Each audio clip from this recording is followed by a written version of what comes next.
What AIDS takes 10 years to accomplish, Ebola takes only 10 days. How scary is the Ebola virus? It is known as the world's most aggressive virus with a 90% lethality. Face stiffened, body bleeding, internal organs turned into blood. These are the symptoms of Ebola infection. The symptoms usually begin 5 to 10 days after the infection with Ebola. The infected person may initially feel headache, muscle and joint pains all over the body, followed by intense back pain. This is the signal that Ebola virus has invaded the body and attacked the immune system. Within a week of invasion, Ebola virus spreads rapidly through the body. On the 6th day after infection, the infected person feels nauseous, has a high fever, and is accompanied by constant vomiting. Then the whole person began to become sluggish. The eyes also turned bright red. The facial skin yellowed, and there were obvious stellate erythema, and feel more and more like an emotionless zombie.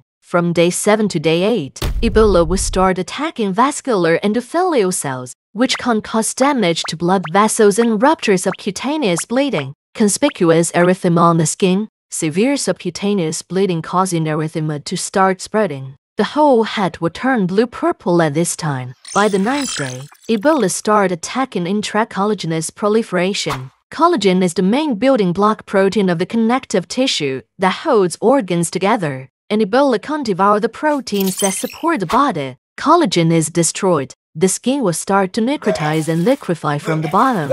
Then the infected person will keep vomiting blood.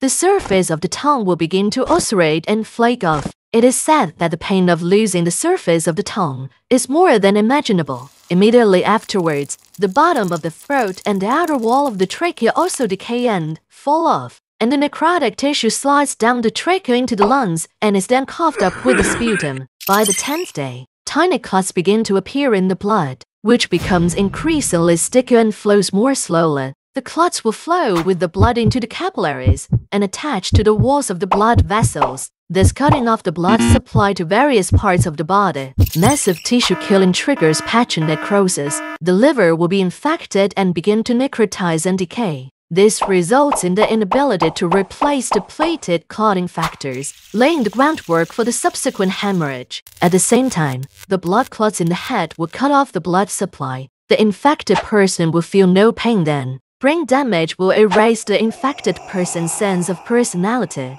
The infected person at this point is barely alive with only flesh left. By the 11th day, due to insufficient clotting factors, the infected person's body begins to bleed everywhere. At this point, Ebola will take over the heart. With a spasm, collagen starts to dissolve in the body and the subcutaneous tissue dissolves. The internal organs are mixed with the blood and excreted together. In fact, before the infected person dies, the internal organs have already disintegrated in the body. If not for the skeleton, it would have become a puddle of blood. Until now, there is no effective drug for Ebola. Almost every outbreak is eliminated by natural death. No one knows where it lurks, and no one knows when the next outbreak will come.